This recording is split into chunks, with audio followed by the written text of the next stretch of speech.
Hello, everyone. It is a great pleasure to see you again in the second webinar on such an important topic for life and for our coexistence on this beautiful planet, Earth, which is water.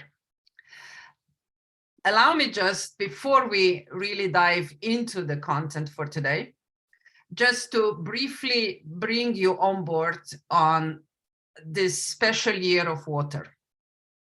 And for those that have not joined us in our first opening seminar, let me just say that every session we will start with a special song that we got a permission from our global grandmothers to play at the beginning of every session. Just relax, sit in your chair, and allow us to bring you in on this vibe of water on a global level.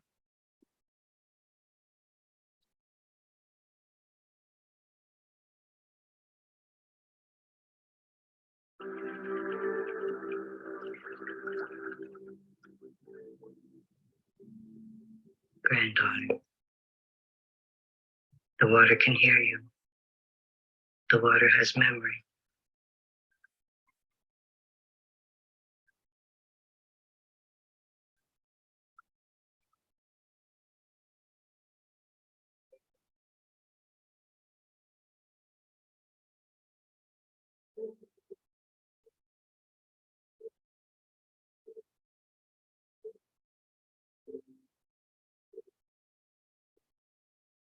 Baby, Wabba, and Diane.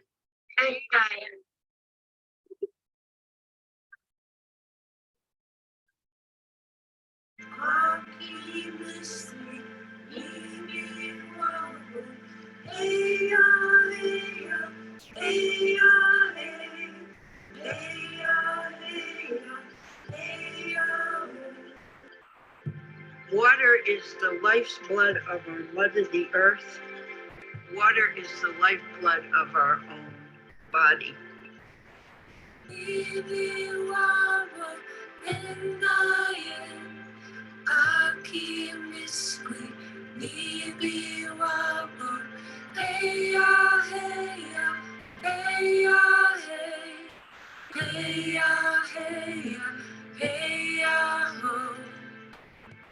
To continue to pass on the knowledge that needs to be given unto the other generations.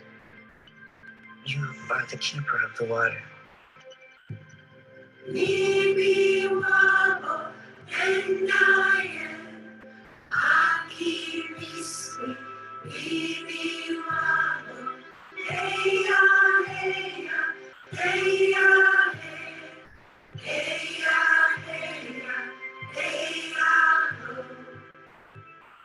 To make the change in this life condition that we're in, that great-grandchildren will stand up to this truth of what life is about and to live it in such an honorable way, the way ancestors came to this earth.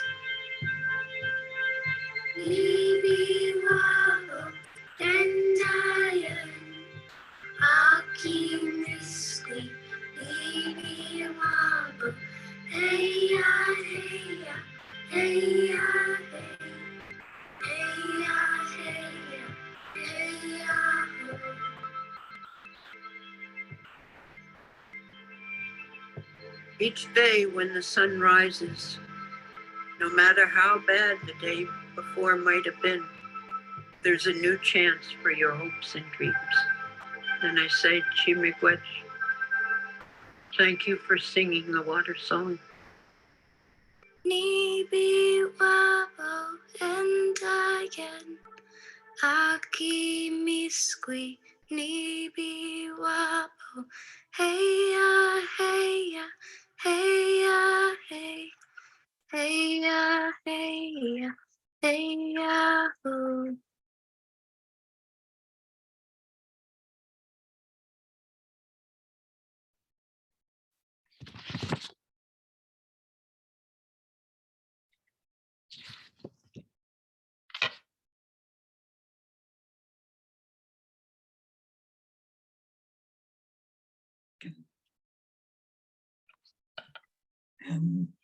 Thank you.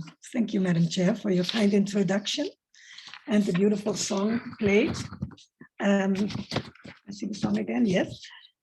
My name is Alice Bouwman-Dentner, and I have the pleasure today to be your moderator of this important session on water risk reduction in the context of the Eco-Civilization Year of Water. We have a very distinguished panel of water experts from different countries in Southeast and Southeast Asia to share their views on these different aspects of water risk reduction. And for the sake of time, I will not do any lengthy introductions. I have understood their bios, full bios will be made available online. Without further ado, I would like to go to the first speaker of today, Mr. 𝐓𝐚𝐻 Kawasaki, who is a renowned water resources management specialist from Japan and currently serving as the Japan Water Agency. He is a former research fellow of Asian Development Bank Institute, and he has a lifelong experience on integrated water resources management, river basin organizations, and dams. And his extensive field experience in developing countries, as well as Japan, has shaped his views on water risk reduction. So, Mr. Kawasaki, 𝐓𝐚𝐻, what is wisdom when addressing the complex issues of water security? The floor is yours. Thank you, Chair. Thank you very much for introductions. First of all, thank you very much for inviting me to the important and meaningful sessions. So I'm 𝐓𝐚𝐻 of Japan Water Agency. And anyway, so I'd like to talk about water-related disaster reductions, mobilizing wisdom by using some slides. I'll prepare for some sharing my screen.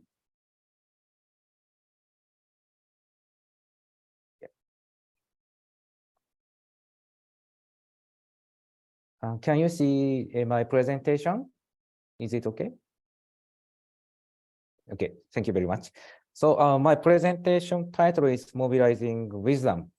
So there are many wisdoms on disaster risk reductions in the regions. For example, in Japan, there is a stone monument constructed around 19 years ago after the big tsunami hit 1933, aiming to warn us the catastrophic tsunami damages. And the stone tells, as shown on the screens, how it is located on high altitude are the peace and harmony for children and the grandchildren.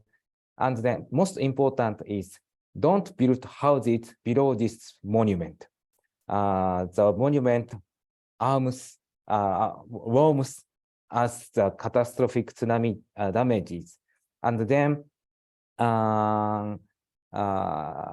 2011, the big earthquake occurred, so-called Great East Japan earthquake, and the large-scale mega tsunami hit around the area, and the water comes as the monument told us. So this is one of the wisdoms to be transmitted to the next generations. Actually, the tsunami come to really just below this monument, and this is and then all of the houses have been washed away by the tsunami. Actually, so the monument told us very important matters to be shared or to be transmitted to next generations. Also, some of you has already heard about the miracle of Kamaishi. This is lessons learned from the Great East Japan earthquake. This is also one of the wisdoms of lesson learned. And next, this is my personal experiences learned from my grandparents. So when my grandparents told me in the beginning of early rainy season, so when the color of the stream of the backyard changes to brown or black, evacuate immediately to the nearest shrine with cash and ancestors' mortuary tablet. So these are some wisdoms of life and non-structural measures of disaster risk reactions in the field. This is my understanding. And then, yes. So also there are traditional methods as a structural measures to reduce water-related disasters. So basin mattress this is a knitted tree branches for levee protection, and this method is still used as of now as a nature-based method, also in Japan still now. Then open levee, originally devised in 16th century, is currently focused on river improvement project in Japan. So in this way, there are many traditional methods which went down or handled to next generations or asked as a wisdom of ancestors and nature-based solutions to disaster risk reductions. So regarding disaster risk reductions, so you may already know about the Sendai framework for disaster risk reductions. This is the summary of the discussion of the third UN conference on disaster risk reduction was held in Japan in 2015. And the framework agreed as an international commitment. And the framework includes the lessons learned from the Great East Japan earthquake. And then the framework focused on mainstreaming of disaster risk reductions, or build back better, concept of build back better, and enhance investment to disaster risk reductions. So currently, midterm review of framework was launched by the United Nations, maybe last month. And then currently, we often see or face the unexpected scale water-related disasters caused by the climate change. So to tackle these difficulties, we need to the state-of-art technologies or science in addition to the existing methods. So for example, the fourth Asia Pacific Water Summit was held in Japan last April, and the summary of the discussion says that stress that the transformation towards quality-oriented society and enhanced investment to disaster risk reductions. So regarding quality infrastructures, my organization, Japan Water Agency, has already launched the new project based on the quality infrastructure to upgrading the functions of the existing infrastructure, such as multipurpose dams, adapting to climate change. So we also applying the state-of-art scientific technologies, such as ensemble forecast model for precipitation to the dam operations in the field. So as a summary, I'd like to stress the necessity of mobilizing any wisdom to at all levels. So currently, we have realized, our society realized that it is difficult to protect all of lives or properties by infrastructures due to the frequent occurring of large-scale water-related disasters caused by the climate change. So therefore, best mix of structural and non-structural measures to be explored. So we have already had much wisdom created by ancestors and the latest scientific technologies. So we also have many networks for collaboration and cooperation. So as a next step and the challenges, how do we mobilize wisdom efficiently or effectively at the field actions or any activities? So this is my thoughts, but people in each region are the key role to make it happen.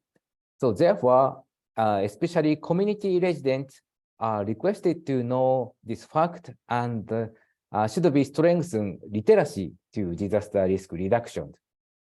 To boost these actions, collaboration with community and NGOs at local level to be enhanced, and also investment to this field should be strengthened. So I'd like to enhance these activities on disaster risk reductions continuously at any levels. Thank you very much. Thank you very much, Sige, for this very nice testimony, and not only looking at the technical innovations that we should do, but to join it with traditional wisdom. That is something that I think is very clear in your presentation, as well as that we should involve the communities. Thank you very much also for observing time. Now I need to know whether we have Mr. Hans Goodner on board. I don't think so. I don't see him yet, correct? No. So then we will move to the next speaker, which is Mr. Deepak Givayali, the former Minister of Water from Nepal. Mr. Givayali is a hydroelectric power engineer and a political economist, a very nice combination by training, with extensive academic and governance experience on the water food energy nexus. He is an academician of Nepal Academy of Science and Technology and former chair of the Nepal Water Conservation Foundation. Mr. Givayali, kindly share your wisdom on the different types of water and their risk, and your views on an integrated approach to reduce those water risks. The floor is yours. Thank you, Alice. Thank you, all of you, Nini, everyone. I'm glad to be here. Can I have my slide up, please, from the secretariat? Yeah, what I'm going to be doing is, as the slide comes up, I don't have many, it's a few slides, but what I'm going to do is I'm going to talk about the different types of risk in water, different types of water and different types of risk in water. Okay, still coming up, I guess. Can we have it up? Yeah. Can you see? Not yet. Well, I'll continue talking as the slide is put up. The secretariat has to put it up. Huh? That's what I understood, or I could do the sharing.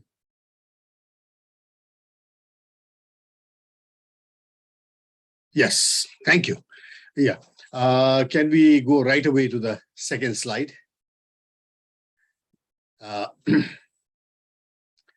Let's go to the second slide. Next one. What you see. Can we go to the second slide, please? Yeah. So what you see here, on the right side, what I try to talk about is different colors of water. Okay. Water, when we say water, there is too much what I call the hegemony of blue water, which is rivers and transboundary and all that. And, it is very nice. It's important, but it takes up so much space in both research and policy that other types of water are ignored. The most important water is white water, which is the water that comes from atmospheric moisture, the clouds, the sky rivers, and they precipitate. With climate change, it's white water that is going to be a problem for us because the wind patterns are shifting. We are getting winds moving into areas that never had those kind of winds. The last year's flood in Pakistan is a great example. Huge amount of flooding in an area that is essentially arid and desert. Wind never moved there before, or rain never moved there before, monsoon never reached there. So this is because of climate change. Similarly, at the other extreme, I'm right now in Kathmandu, Nepal, and we've had a total failure of winter rain. We used to get 20% of our annual rain in the winter from winter westerlies. It has failed completely since September end. We have had absolutely not a drop of water, even as I speak today. So the winter rains have failed. It's going to have a huge impact on winter crops, on the groundwater, on agriculture, everything. Now, this white water, as it precipitates, becomes green water. Green water is the water in the soil moisture. It's very important because all our forests, grasslands, all our terrestrial wildlife, and all our what is called dryland non-irrigated agriculture depends on green water. And that is a very ignored subject. Nobody's talking about it. With climate change and global warming, as the average heat goes up, the evaporation goes higher up and soil moisture gets less and less, affecting wildlife, forest, and agriculture. Okay. Now, some of that green water actually seeps down to become what we call brown water or groundwater. It's the largest storage of water in the world. Unfortunately, it is suffering from different types of risk right now, which I'll get into specifically. And what does not seep into groundwater and does not remain in soil moisture flows as blue water. That's the water in rivers and lakes and wetlands, okay? And we use those waters, and in the process of using the water, we create what is called gray water, which is mostly organic household polluted water, and black water, which is highly polluted, toxic industrial wastewater. Okay. Now, I have heard in Bangalore, a young researcher talk about yellow water, which I didn't know before. It is black water, clean to a minimum. It's very difficult to clean the highly toxic industrial wastewater. Clean to a minimum and not released into lakes and reservoirs, but locked into construction cement in road construction and everything else. It's an amazing, amazing story, okay? But let me get into this slide that you see in front of you. It's about groundwater or brown water. Now, what is happening here is 4 types of different social solidarities that you can see. You have market individualism on the lower left. It treats groundwater as a private good. Pumps, if you have the money, get a powerful pump and pump it away and grow avocados or grow strawberries and sell them in the market, make a lot of money. Well, that draws everybody's water down. And as you can see on the other upper right-hand corner, the village leader, the village headman is very worried. He thinks more rules and regulations should be made. He thinks that is a public good and not a private good.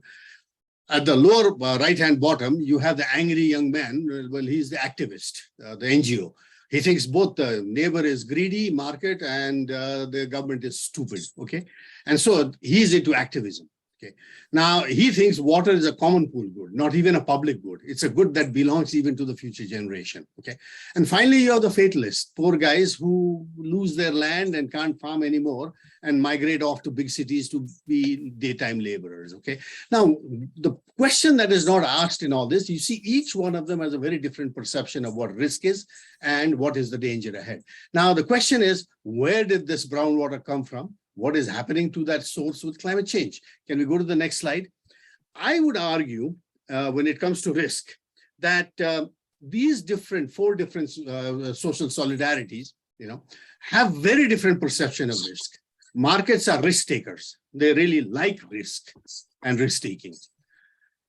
Activists are risk averse. They avoid risk. In fact, they magnify a risk to warn people that there's more danger than there really might be, which is their job, okay?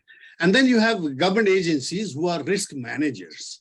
They think that with rules, procedures, environmental impact assessment, guidelines, and all, risks can be managed. And you have the fatalists who think that, nature is capricious and we just have to absorb whatever risk comes around.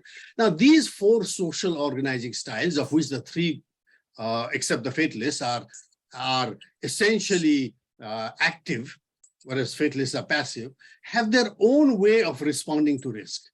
Now, what does this mean for policy? As you can see from the diagram there, market thinks nature is robust. Don't worry about it, it'll take care of itself. Activists think that nature is very fragile. It's like a marble perched on top of a football. It'll go. So don't touch it. Don't do this. Don't build. It's taboo. Don't build nuclear power plant. Don't build high dams and so on. Whereas governments, they think that nature is within limits. It can be robust if you follow the guidelines. Now, what happens in this case and what is the policy implication, and I'd like to end with that argument, is you cannot merge these perceptions of risk. They're there from the village level to the national level to the global international levels. At international level, let me tell you, the risk that Coca-Cola or Pepsi-Cola thinks is very different from what Greenpeace thinks of risk.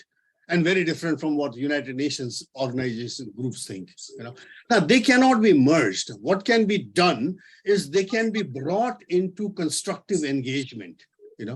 And if each one is responded to, let's say activist criticism or government proposals or market initiatives are critiqued and critiqued by the others and responded to by, let's say, the market or the government, then and modified, then we come to a stable policy terrain. The policy terrain then becomes stable. Unfortunately, what we are seeing in the water world is one solidarity, whether it is the market or whether it is a big government agency, is forcing its own solution on everybody else. And as a result, you have all these water conflicts going on. So ultimately, the solution is constructive engagement, piecemeal small-scale development, and multiple risk diversified development. Not one big dam, but maybe many different dams in many different small dams in small rivers, means everywhere floods will not come at once. So you have diversified your risk portfolio. And finally, the primacy of citizen science, because much of the water problems have to be handled at the very, very local level. Okay.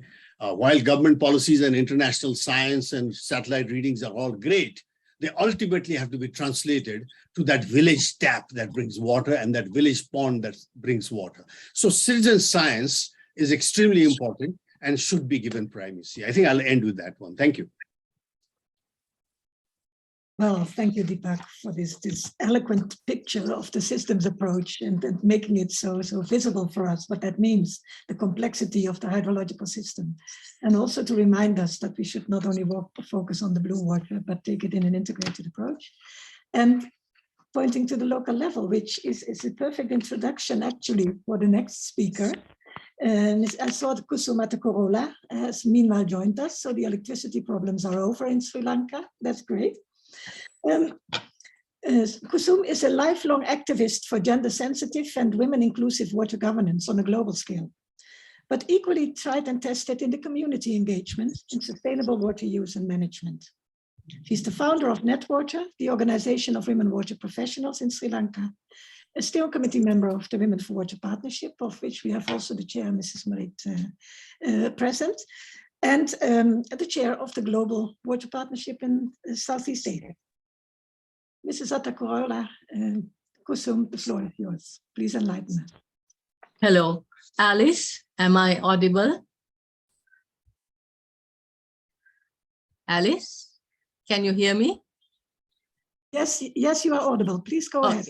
Yes, thank you very much, and good morning, good afternoon. It's very nice to see many familiar faces. And it is also nice to come back to a familiar topic. And I come here with a bit of a sense of, deja vu. Are we still where we are? And are we still talking about gender, but trying to put it in different ways? Okay, we are talking about water risk reduction, and I'd like to talk a little bit about who changes and what and where, because I think a change is important. It is apparent to all of us that something has to happen, something has to change. Next, please.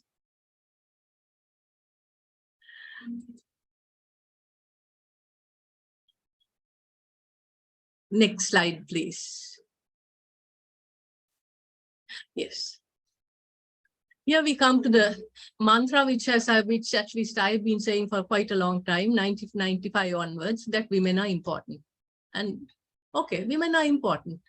What is it that we have done within this last 20 years or the 25 years in ensuring the well-being of half the world's population? Or is it simply a mantra that we keep on repeating?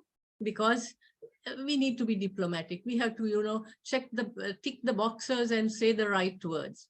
If we look at water-related disaster risk reduction, all the issues that we have been listing for a long time, the lack of gender-disaggregated data, which will give us better planning or give us access to to decision-making, access to water and access to agricultural resources, unemployment, underemployment, the related violence which comes when you have disaster situations, and the lack of integration. The lack of overall integration is the one word that I think I would like to harp on on this what, where, which situation.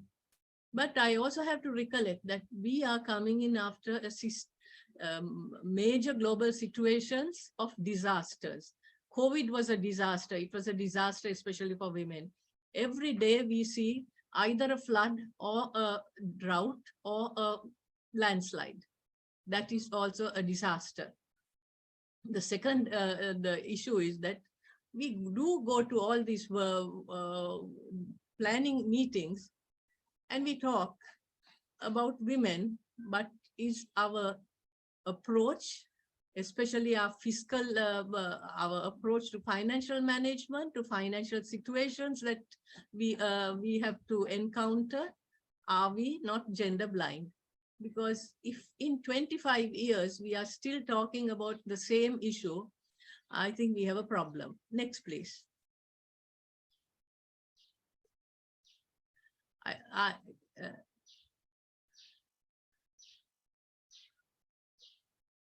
Yeah, in the next slide, I would like to go into one set of disasters.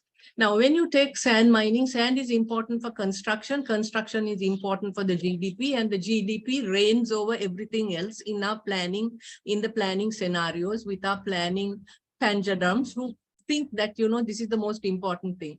But when you do sand mining in the wrong place, in the wrong way, we have a situation which impacts women, especially through lost livelihoods, through the drained community well-being, the fragmented social arena, forced migration sometimes, leaving their communities and going into, you know, as Deepak said, you know, becoming laborers in the town.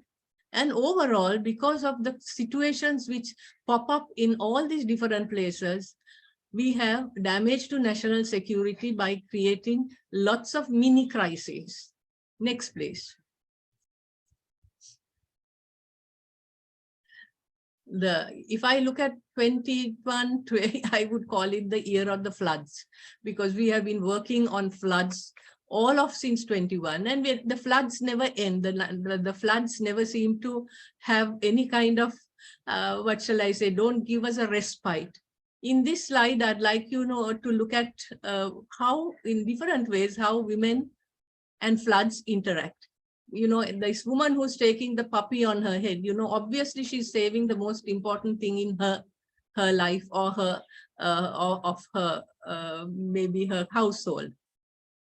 Down below is a woman holding up another very important thing. It is a pack of sanitary napkins. Obviously, there are issues which cannot be tackled in a flood. The sanitation is important, but the toilets are all underwater. Up there is, you know, the problems which come with security. Sometimes with floods, you have very uninvited and unwelcome guests turning up at your gate. So here is a crocodile come to visit you. And the fourth one is, again, how do women and communities survive in the flood? Because this woman is carrying a kettle and a bottle of water, possibly to try and maybe heat some water and have a tea, but then we would have to find a place where you can have a fire or some kind of on an electrical cooker, and this is definitely not going to be there. So the floods are disasters, because with all this also comes the refugee camps, which can be quite dangerous for women. Next, please. So when we go into this, who changes what and where, I think that Alice and Marit and Nini would agree with me that for many years we have been saying women are victims. No, women are change agents. But in order to have this change agent mentality, we need to have this support. And disasters, very often, I like to, you know, come to this author called 𝐵𝐚𝐼𝐴𝐼𝐴𝐼 from India, who wrote a book called Everybody Loves a Disaster. There he says how a disaster can actually become a money-making mantra for somebody else. It can be quite profitable for many people. I remember one case where in the state of, because of a drought, a certain government agent was asked to whether he would like to have bowsers. And he said, no, I don't want bowsers. I don't want water bowsers. Just give me petrol. for the Bowsers, because it is easier, I'm afraid, to steal the petrol than to steal a Bowser. So corruption is also an issue which comes into disasters. So, but working with women and children is important, because women and children are the bottom of the heap, and they are the ones which would be definitely suffering most. I think all of us are looking with shock at the women of Turkey and Syria, the women and the children. Similarly, women and children are the ones who need our support most. But this need for change has to be recognized by the state actors, and that is very difficult. And this is where the role of women's organizations such as Women for Water Partnership comes in, because this is an activity that we can do very well, and I know many of us do it. Advocacy with women's state agencies, with civil society, and with the communities themselves. Next, please.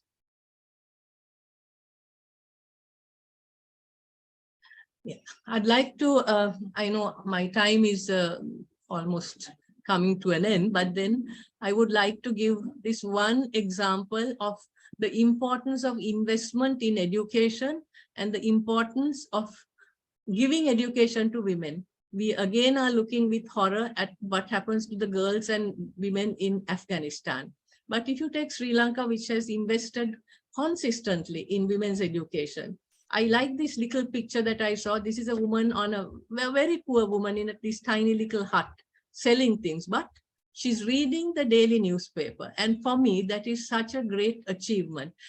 Education for women is the main, I would say, the best thing that our planners have done in Sri Lanka. So that I think this is something that we really need to have, especially if you are getting women to speak up for themselves in a disaster, to speak up and voice their concerns. You need to have that basic investment of education. Next, please. So if I think of all the what do we need, what is it that we need? We do need gender sensitive technical support. We simply can't have a set of persons who think that what comes for men is good enough for women, or what if women are talking about and expressing their needs, that this is some kind of a wacky female situation where, you know, that is, I would say, it's tinged with misogyny. Social auditors are important because they are the bridges between communities, their politicians, and also the state agencies. Disasters are not tackled, disasters are not reduced by giving support after an event. It is done by giving advocacy and community engagement before an event, preparing them to be strong, resilient, and express their needs and prepare for a disaster which is coming. And now the disasters are coming so frequently. We are having the so-called 100-year flood coming like once in 10, once in 3 years. And with this comes the enhanced resilience that is so important for the communities, because you simply cannot let half the population sink and expect a society to thrive. Next, please. So what kind of global support is needed? I think again, and where is it needed? I'm looking with, how you should say, happiness, but also with a little trepidation about the UN Water Conference, which is going to come up next month. Is it going to give us the impetus? Is it going to give us the platform for women and water, as women as change agents, women as as activists? Do we have that quantum and do we have the momentum, or is it yet going to be another declaration which will be filed and not used to its in the correct way? So here we have this picture. Again, I like this because this is what happens after disasters. People pack up and go. Some of them never come back. And recently we do know that this is the Ukraine war. The same situation probably is going to happen, and the Turkey earthquakes. Next one, please. This comes to the situation that all of us manage, the balancing act, disaster risk reduction. And especially when we are talking about disaster risk reduction, we need to have that gender sensitive response. We need to have that evidence-based advocacy. We need to have the capacity building, the investment in big data, the upscaling of pilot projects. But do we have the money? We would have billionaires spending billions on 18 minutes of traveling in outer space, but that will not go to sanitation. So finally, since we are in this perma crisis, we are just tottering on from one crisis to another, especially because of the post-COVID situation has in many of our countries given us a major dose of authoritarianism. And it is, the situation is, we are just tottering from one disaster to another. From the flood, you go into an economic situation, from that to another. We have hardly any time to develop any coping mechanisms. So if UN Water Conference or any other situation is going to give us this gender sensitive post-disaster stimulus package, I would be very happy, but I'm a little cynical on that. I don't know whether this will happen. The most important thing that I would ask for is to have a stronger media focus on women and water, so that the struggle at global level can be reflected in decision-making platforms, which is forthcoming. So a crisis is a good time to start, and women keep on fighting, whatever it is, we keep on battling. So let us hope that we are going to have move with this which were into a better situation and out of our comfort zones. So I'd like to say never give up. Thank you very much, 𝐓𝐚𝐝, for this passionate story, and for telling us that women's engagement should not be window dressing, and that gender neutrality is often gender blind. That is also a very important one. The sand mining example was very illustrative, and the need for gender sensitive technical support was emphasized. So I think that this gives us a good outlook for further discussion on the subject. I've noted some questions. So now I would like to know, is Mr. Hans Gutmann meanwhile on board? I don't think so. That is a pity. Then we can move on to Professor Dr. 𝐓𝐚𝐻𝐼 𝐻𝐚𝐬𝐡𝐢𝐠. It's my pleasure to introduce her and thanking her for organizing this exciting and very well organized event. Mrs. 𝐻𝐼 is a water management professional with 44 years of experience in the water sector globally, specialized in inclusive water governance, integrated water resources management, and hydroinformatics. She has shaped IWRM in her country, as I know firsthand, combining the social dimension of sustainable water use and management with her extensive technical experience as a hydrological engineer. And her long list of functions include founder of the Myanmar Water Academy and initiator of the think tank, country chair of the Ecocivilisation wing, on which we have to thank this event today for, and expert member of the high-level expert and leaders panel on water and disasters, short HELP. Dr. Nini, the floor is yours. Thank you very much, Morita, for your very kind introduction.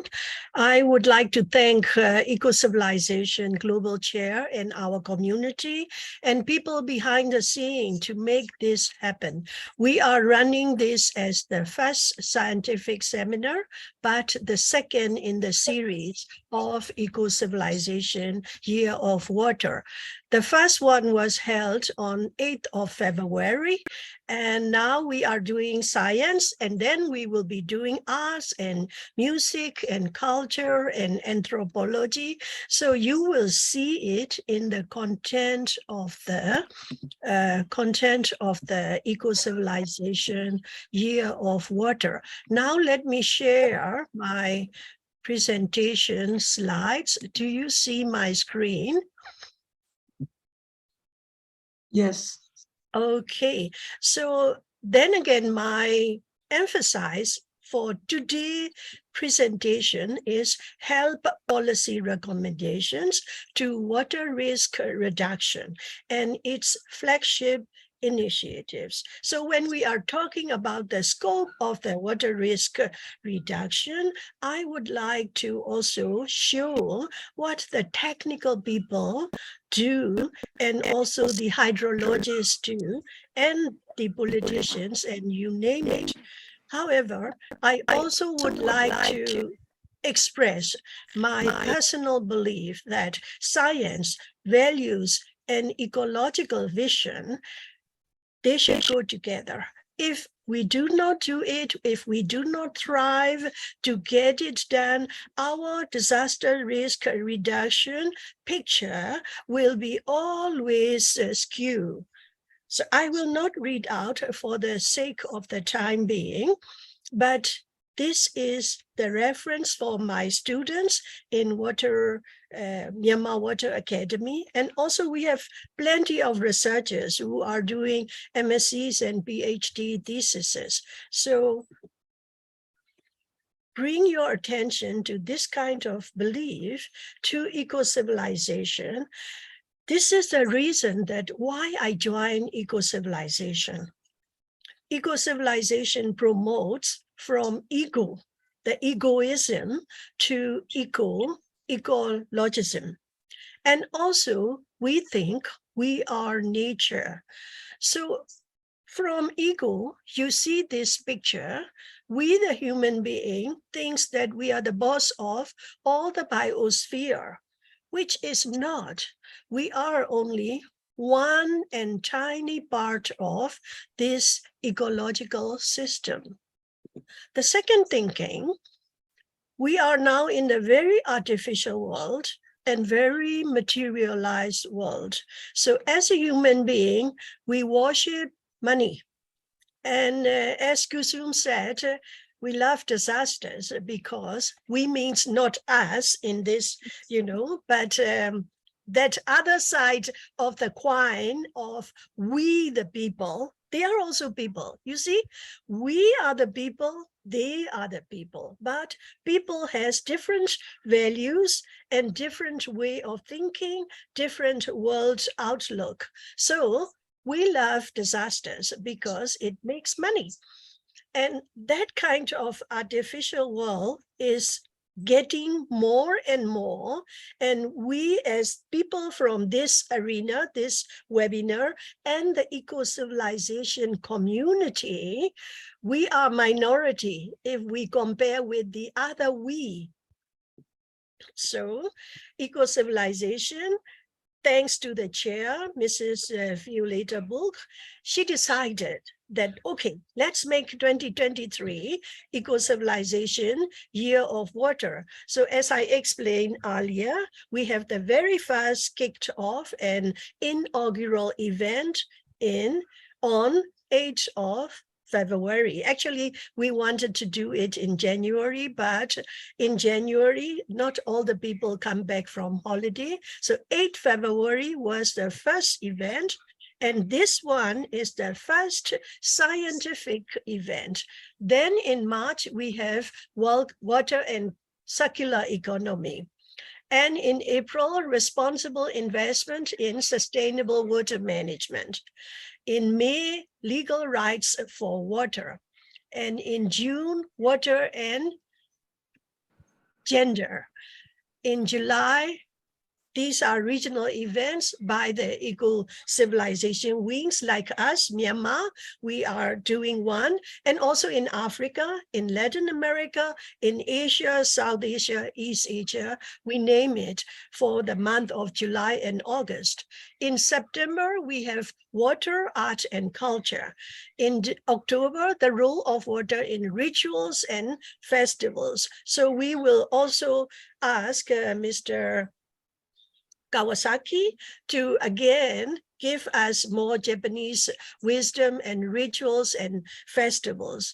And a new water management paradigm, which is at the end of the series, because we would like to promote the new water management / governance paradigm.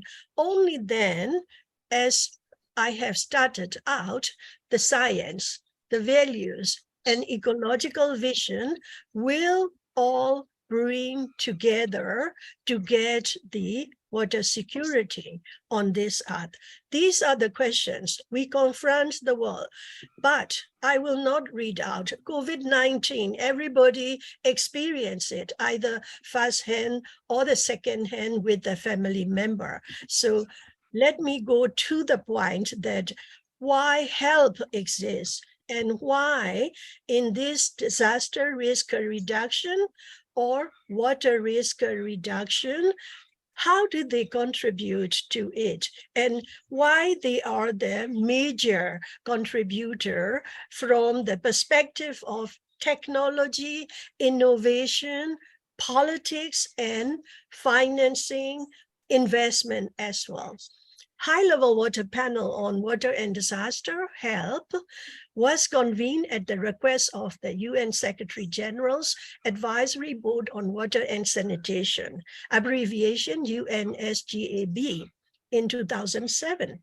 So our leader is Dr. Han Sun-soong, the former Prime Minister of the Republic of Korea and former President of the Korea Water Forum.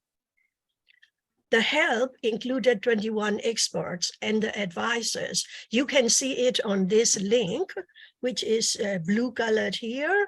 And the issue, we all believe that the issue of water and disasters must be addressed if we hope to make sustainable development a reality.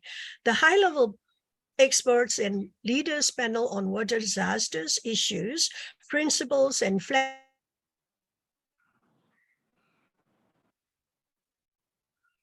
We lost Nini.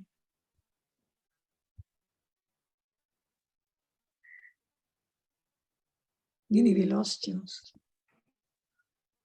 Sometimes the line gets interrupted. The conditions where Nini currently lives in Myanmar are not always the most stable. So I suggest that we wait while we are waiting for Nini to reconnect, that maybe we get a little discussion, if you agree, Alice. Yes, of course, Violetta. That is would be my suggestion too. I have, yeah, I'm sorry for this because we were just getting into the help. I guess that we will hear about that later when Nini is back. I have noted a few questions in the chat. I saw one hand raised, but I don't know whether we can bring that in because there was no question attached. Well, first of all, going back to 𝐓𝐚𝐻 Kawasaki, the concrete question to you, which you already started to answer in the chat, I said, but it's best to do it in public as well. What are the concrete actions to get close to the local community? And how do you integrate this cross-civilization wisdom that you were talking about earlier on? Please, could you give us some examples for that? And I think maybe if we have the time, also Deepak has something to add to that because he also spoke to the local community engagement. Please, 𝐓𝐚𝐻. Please, the floor is yours. Okay, thank you, Chair. When I served for some organization in the field, so I frequently visit the NGO office or local communities and have sharing any information, not only disasters, but also some other information about water resources management or water use or something like that, and have a face-to-face discussions and share any information. And I would like to try common understanding based on the same information and try to establish how to say something like a confidence together with these organizations. This is the first step. Yeah. And then after that, okay, Ni-san. Welcome back. Go ahead. Okay. You can finish. Yeah. Thank you. Okay, and then I started talking about some more technical matters or some latest technologies to solve the current issues or something like that. Anyway, so I frequently have a discussion with a resident, and based on same information or same way of thinking, something like that. This is my way of dissemination or something like that. Thank you. Yes, the second part of the question was more specific on cross-civilization wisdom. Can you feed that in as well? So which experiences from other civilizations, not only the one that is local. Do you have any wisdom on that, please? That is very challenging or difficult question to answer. But anyway, so I tried to talk most of the NGOs or civil societies to share same information. This how to say, I'd like to be more fair of information or something like that. This is one of the solutions according to my understanding. Yeah. Thank you. Thank you very much. And I think that there was in this question, there was an underlying message that we should also include that we are a global society and that we can integrate the wisdom of other societies as well. So it's not only a question, it's also a remark.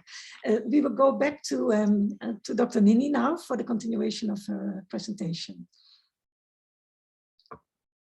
You have 5 more minutes, Nini. Thank you so much. This is what Sri Lanka and Myanmar has experienced in common. Certain cut of electricity. Now I'm on the battery called inverter. So this presentation is a proof of action in cross-pollination among HELP, the scientific community, and Ecocivilisation, of course, Ecocivilisation community, and the wider international community. So the other, the Q&A also relate to our work. So HELP has the flagship initiatives. One of the main HELP activities is to implement the flagship initiatives. Currently, we have 4, and the first is climate change led by the government of Netherlands. The second is financing and investment for water-related disaster risk reduction led by Japan, and Alliance of Water-Related DRR, and the risk management, 𝐖𝐚𝐝 in Japan and Sichuan University in China co-led the flagship, and we have helped flagship documents. I would encourage you to go and make a read of these, but I only want to express here 2 most important things. The first is peace before, during, and after water-related disasters. You are seeing the war almost every spot of the corner of the world. Like if we have 4 corners, we have war. But how do we fulfill the need of the people, especially in water and sanitation, before, during, and after the water-related disasters? So these messages were also delivered to G20 meeting in Indonesia, which was a few months ago. As water is a fundamental source for lives and livelihood of people and a key element of the environment, excess, shortage, and or pollution of water have been of major concern by leaders. Such concern and awareness are heightened, particularly when water is in an extreme status. Women, children, and vulnerable populations are particularly at higher risk in emergencies. So we need to treat something else than the status quo doing the business as usual. That is why this flagship initiative is here for, and I am simply promoting and sending the message across the world. The second one is the drought. When we think about water-related disasters, we were thinking or imagining floods, tsunami, cyclone, but drought is very important.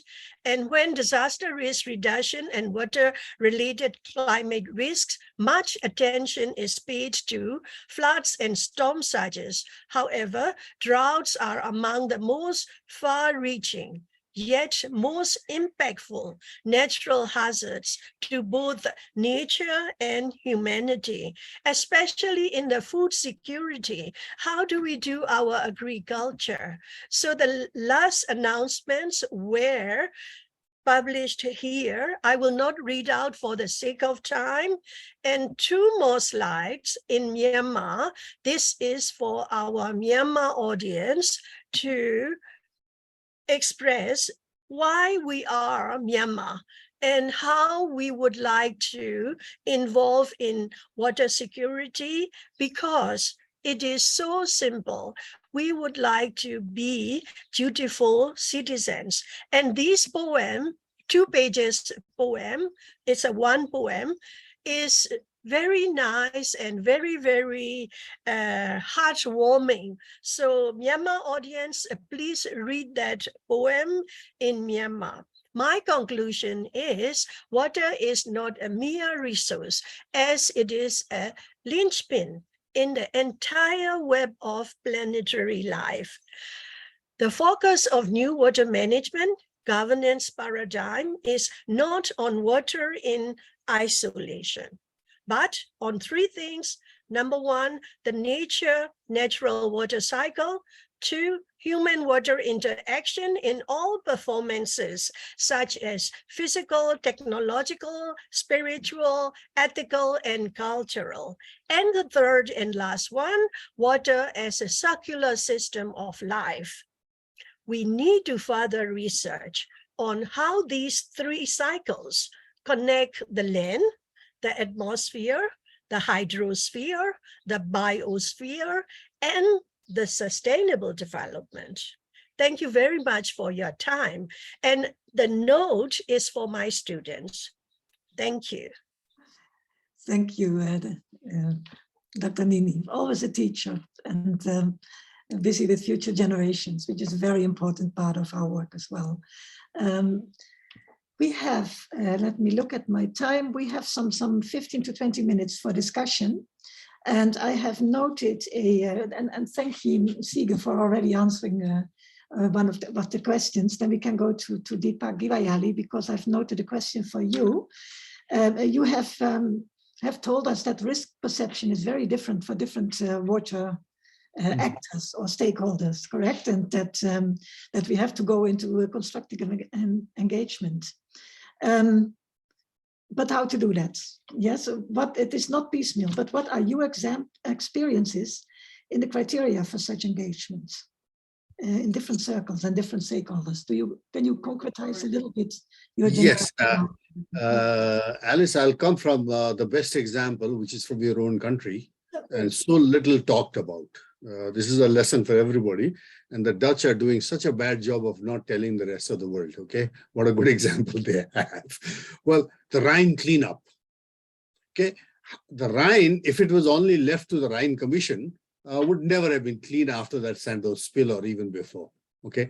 But it took a Dutch environment minister, Nelly Kroijs was her name, I believe, who realized that, yes, Rhine Commission is important among the 6 countries and that they do stuff at that high level, which is important, okay, but it's not enough, okay? At the high level, they engage in what I have been calling eagle eye science, big satellite stuff, massive data, and all that.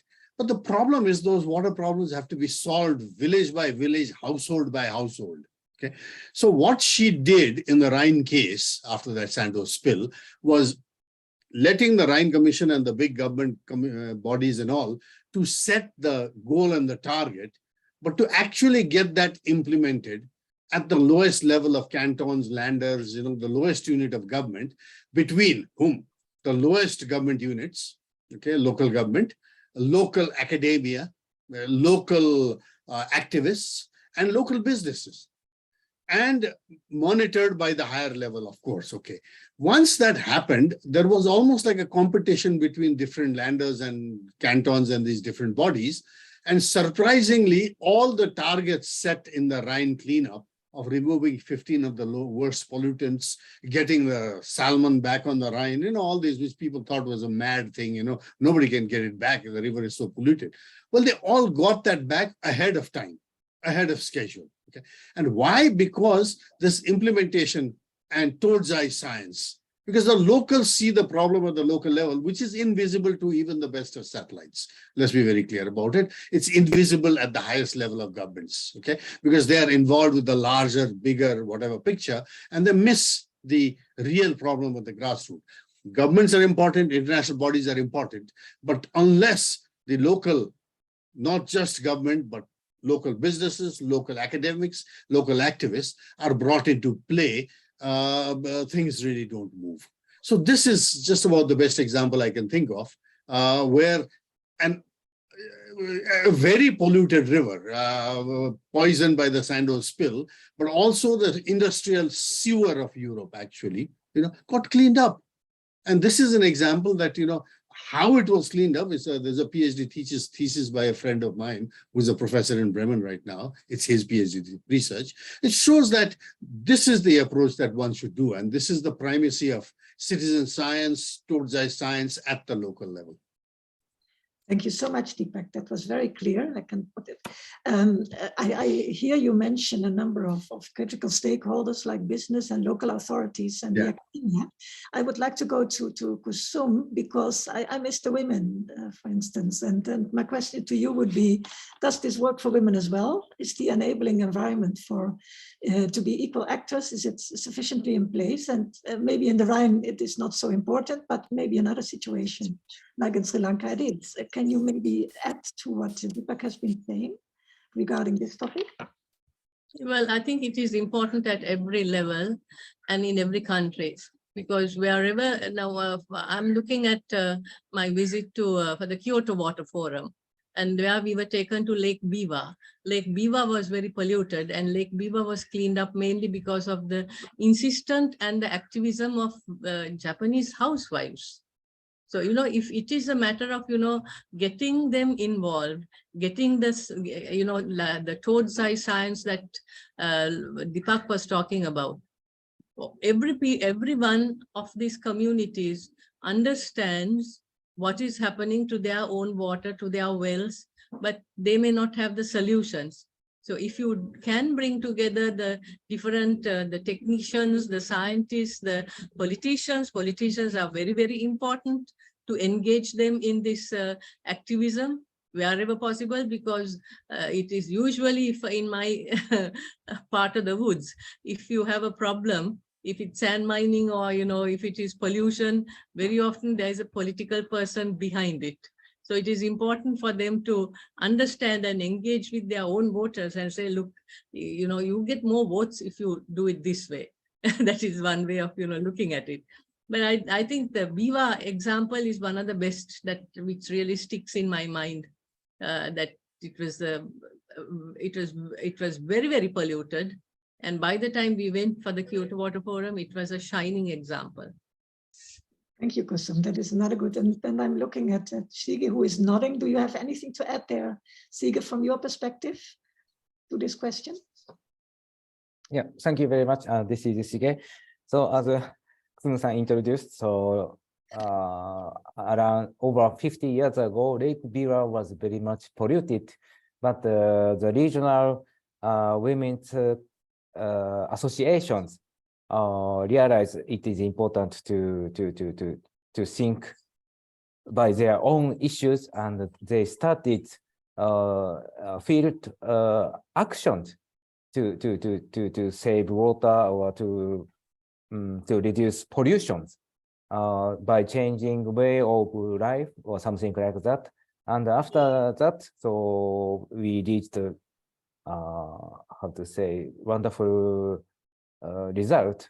And the lake beer was very clean and good to drink or good to swim as of now. So thanks to their women's associations activities, we can enjoy many activities through Lake Biwa. So anyway, so these regional actions or how to say, think their own issues or their own water is very important to take some actions or to change way of thinking. This is my own. This is my understanding. Thank you.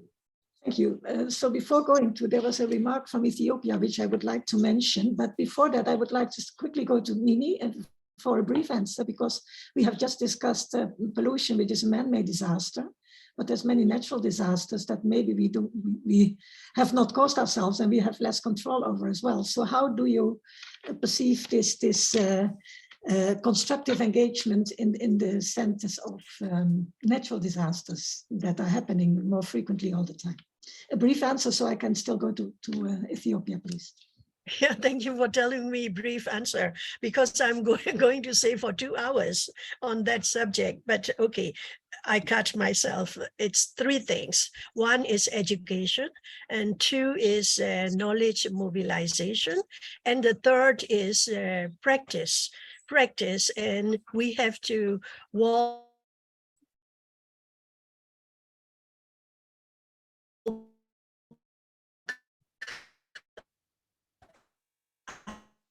I think we lost Nini.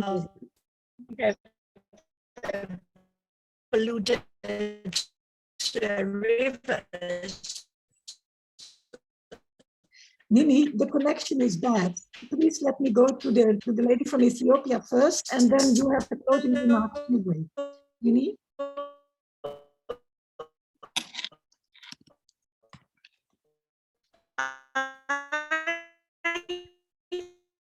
But can we tell Nini to maybe stop now? Then I go first.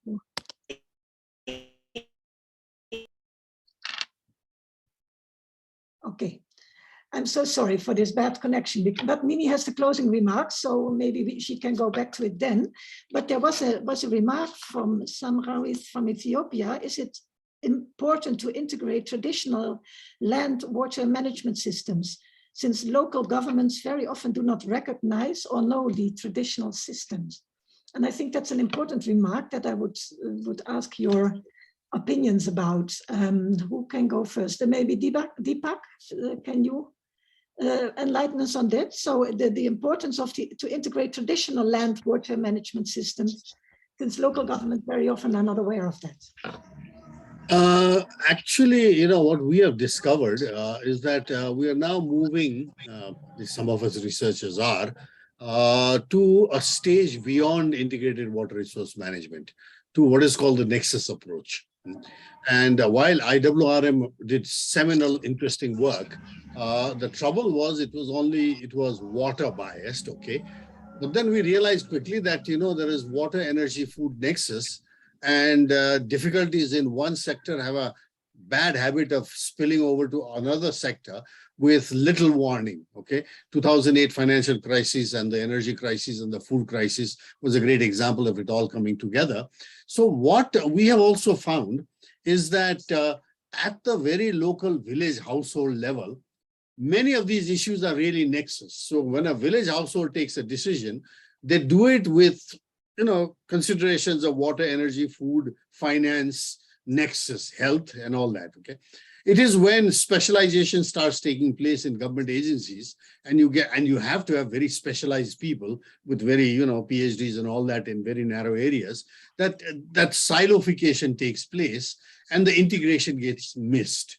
So what in Nepal's case we are arguing, and we're not still doing a good job, but we have what we call a high-level nexus institution called the Water and Energy Commission, where you have secretaries of 12 ministries as members, okay?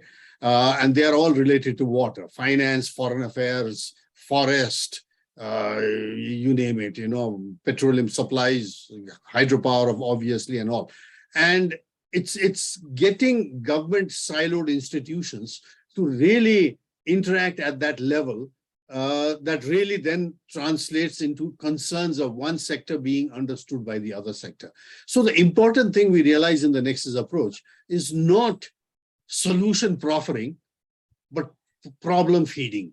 So if I'm proposing a project to solve a water problem and I'm an engineer, I should have problems fed by lawyers, economists, geologists, and then I modify my project. Otherwise, as a civil engineer or a water supply engineer, I might design the best project, as has happened in Nepal by the Asian Development Bank, a 30-kilometer tunnel to bring transboundary water. Well, a big landslide happened over 2 years ago and washed away the whole thing. And we are now in a $400 million debt in the country with a water supply system that doesn't work. But there were warnings even in those days that, wait, this is economically not sound, putting all the eggs in one basket, so on and so forth. And nobody listened, So this is where we say the Nexus approach is one particular way of trying to bring this integration and the local concern together.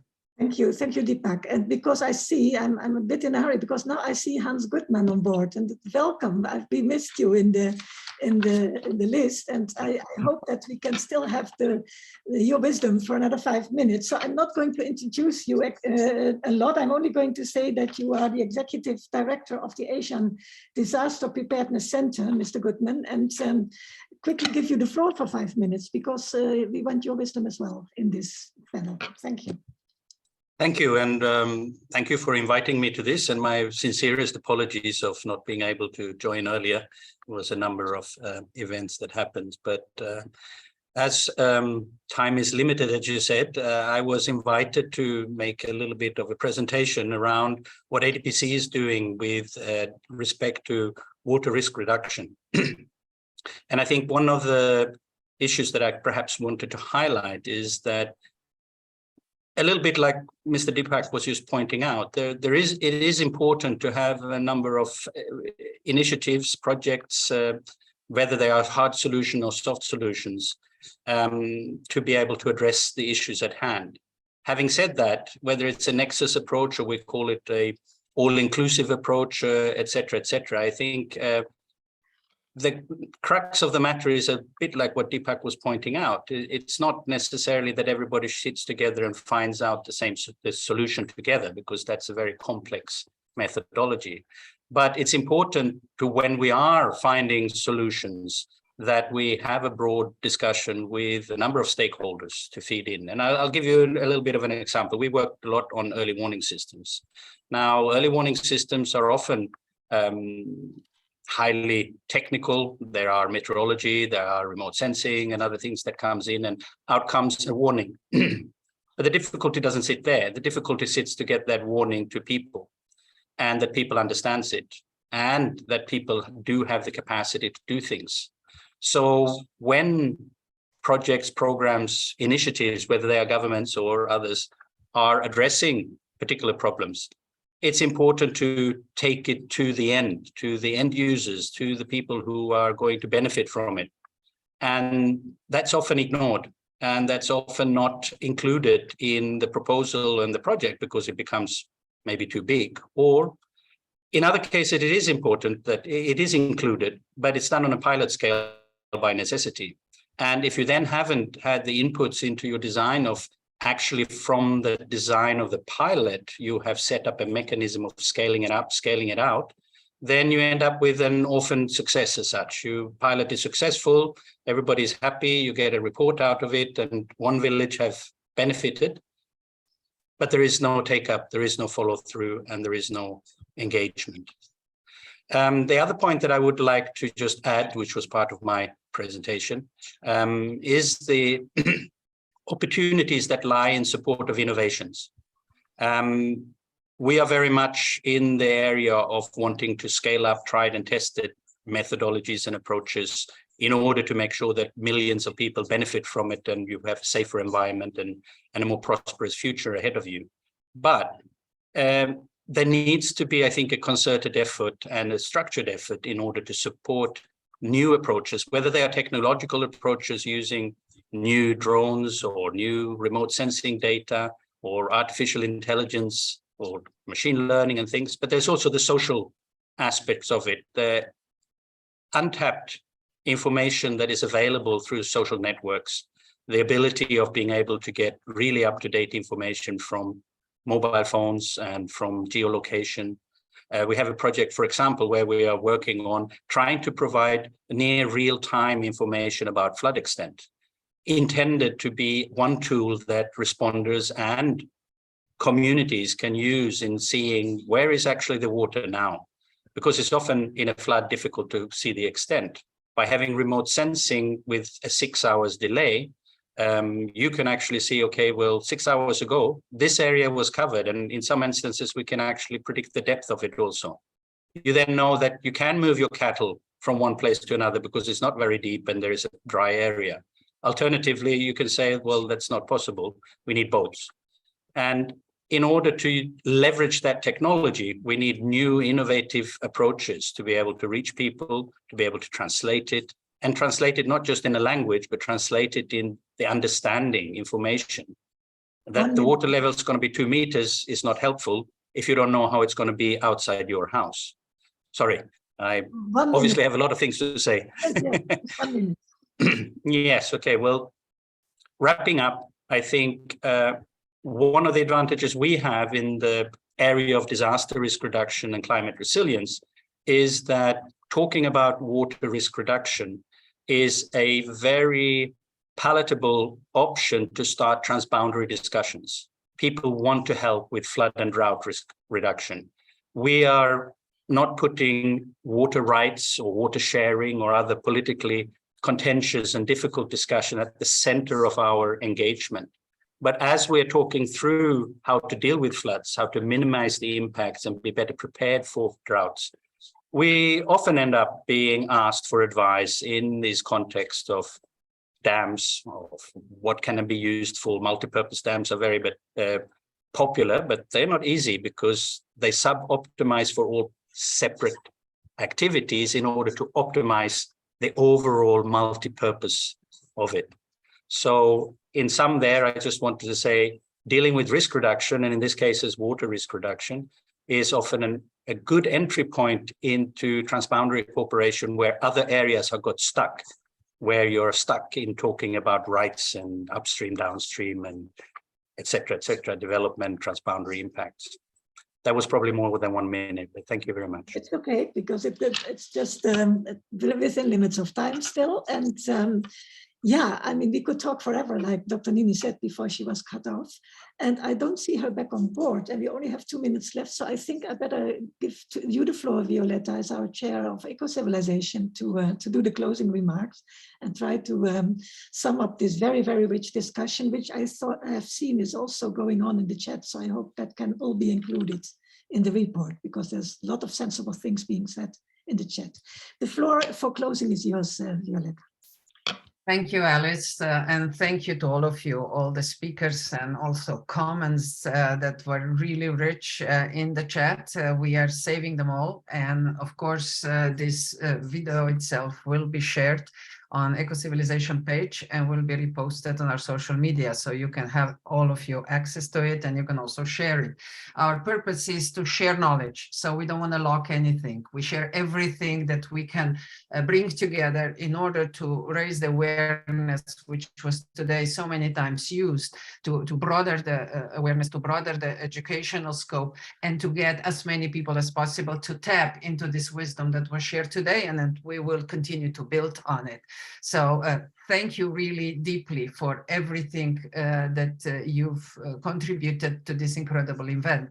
I know that Nini would have brought much more deep professional conclusion, but I would like to share at the end something that we usually do also at the end, and we will continue to do at the end of this session, is another very important song that's been delivered or created by, co-created by one of our devoted members and also co-creators of the Year of Water. And at the same time, I'm now trying to get the presentation going on the big screen.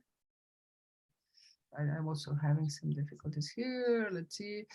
Okay, I think this will, yeah. So this is the team, the original team that put everything together. And as you can see, there are political, professional, NGO, and art dimension. I believe that all these aspects of water can be really well addressed also through art. And today we've heard about science a lot. And for me, it was a really interesting article that I just read recently, which says that actually water is a big mystery as well. And that many scientists are still very much bewildered by it, especially about all its incredible qualities. And we will further discuss this in the future sessions, but just one of them, for example, how water expands on cooling. And of course, that's why it's freezing from the top to bottom, or how really becomes less viscous when compressed, and also has a high surface tensions, and that's why insects can walk on it. So all these different dimensions of water keep bringing also over and over deeper and deeper questions. And I believe that it's time to maybe that we relate to water as some sort of organ of planet Earth. And Dr. Masaru Emoto has done incredible work also to show us that water reflects emotions. And that's yet another dimension. And I already imposed the question in the comment. Unfortunately, we won't be able to discuss it, but are all these disasters that are related to water only because we have bad risk management, or maybe we could do more in planning, especially urban planning, and understand the behavior of water or behavior of nature in the relationship of water, and maybe lower the risks that way. This might be yet another topic to go deeper into and be better prepared for it. So, and here is the conclusion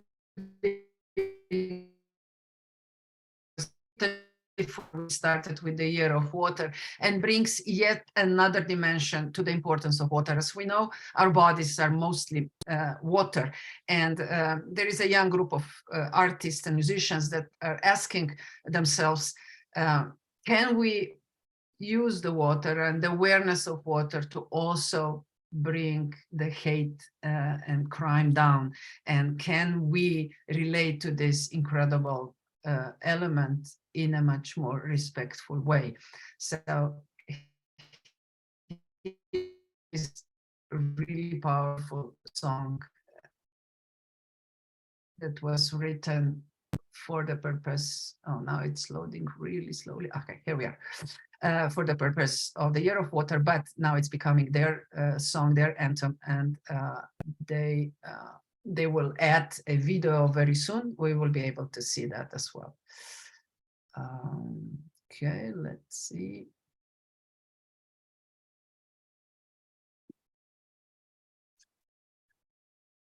We're experiencing some problems with accessing their page. Okay, so unfortunately, we will have to finish with just the greetings at the end, but we will make sure that next time this will be downloaded and delivered to you through the direct media. So again, my dear colleagues, friends, guests, and especially Dr. Nini, thank you very much for bringing all this together and really making this morning an extremely special one. There's so many topics, so many new expressions to the wider community that were shared, and we will continue to build on them. So I hope that you will continue to stay with us. You will continue to enrich other topics as well. And as Nini already shared, next month will be a new opportunity. But Nini just came back, so I cannot but give her the last word, please.